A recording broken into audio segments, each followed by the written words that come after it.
നമസ്കാരം. ചിലർ മംഗളകരമായ ദിനങ്ങൾ, പിറന്നാൾ, ഷഷ്ടി, ഏകാദശി എന്നീ ദിനങ്ങളിൽ കളവു പറയാറില്ല. എന്നാൽ ആ ദിവസം കഴിഞ്ഞാലുടൻ അതെല്ലാം ആവർത്തിക്കും. ഇവിടെ വ്രതം കാലത്തിനടിമപ്പെട്ടു നിൽക്കുന്നു. അതുകൊണ്ട് തന്നെ ഈ വ്രതം മഹാവ്രതമാകുന്നില്ല. പ്രതിദിനം അനുഷ്ഠിക്കുന്ന ചര്യകൾ എന്താണോ അത് ജീവിതത്തിലുടനീളം തുടരണം. അപ്പോഴാണ് കാലാതീതമായ മഹാവ്രതം സംഭവിക്കുന്നത്.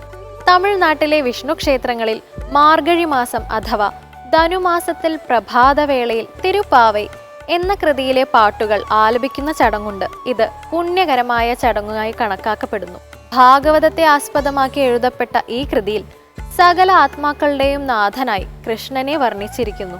ഹൈന്ദവ ഭക്തി സങ്കല്പത്തിൽ ശ്രീകൃഷ്ണനെ ശ്രീകൃഷ്ണ പരമാത്മാവ് എന്നാണല്ലോ വിശേഷിപ്പിക്കാറ്. ഇനി ഇന്നത്തെ സന്ധ്യാനാമം കേൾക്കാം.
ശ്രീമൻ നാരായണ ശ്രീമൻ നാരായണ ശ്രീമൻ നാരായണ ശ്രീപാദ മേ ശരണു ശ്രീമൻ നാരായണ ശ്രീമൻ നാരായണ ശ്രീമൻ നാരായണ ശ്രീപാദ മേ ശരണ ശ്രീമൻ നാരായണ ശ്രീമൻ നാരായണ ശ്രീമൻ നാരായണ ശ്രീപാദ മേ ശരണ ശ്രീമൻ നാരായണ ശ്രീമൻ നാരായണ ശ്രീമൻ നാരായണ ശ്രീപാദ മേ ശരണ ശ്രീമൻ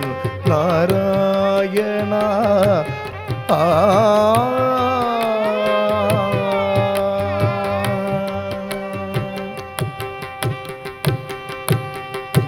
കമല സതി മുഖ കമല കമല ഹിര കമല പ്രിയ കമലേ ക്ഷണ കമല സതി മുഖ കമല കമല ഹിര കമല പ്രിയ കമലേ ക്ഷണ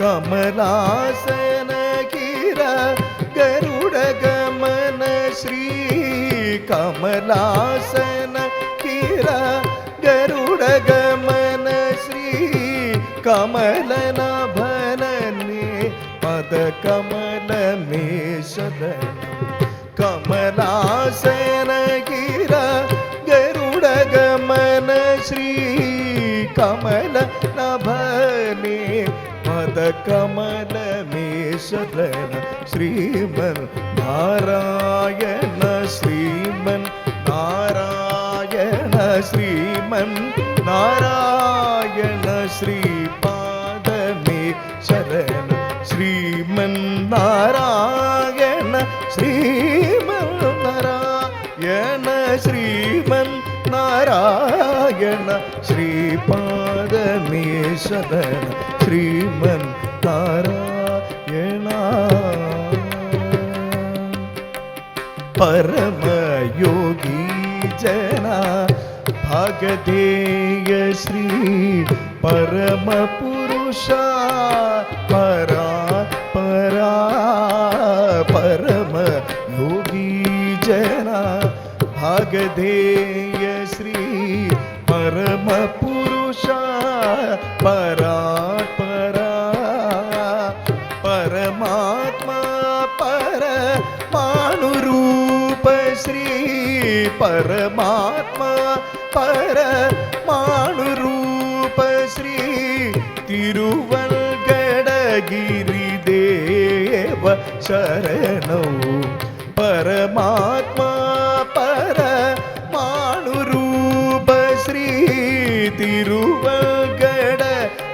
तिरुवल्गडगिरिदेव शरणौ श्रीमन् नारायण श्रीमन् नारायण श्रीमन् नारायण श्रीपाद मे शरण श्रीमन् नारायण श्रीमन् नारायण श्रीमन् नारायण श्रीपाद मे शरण श्रीमन् नारायण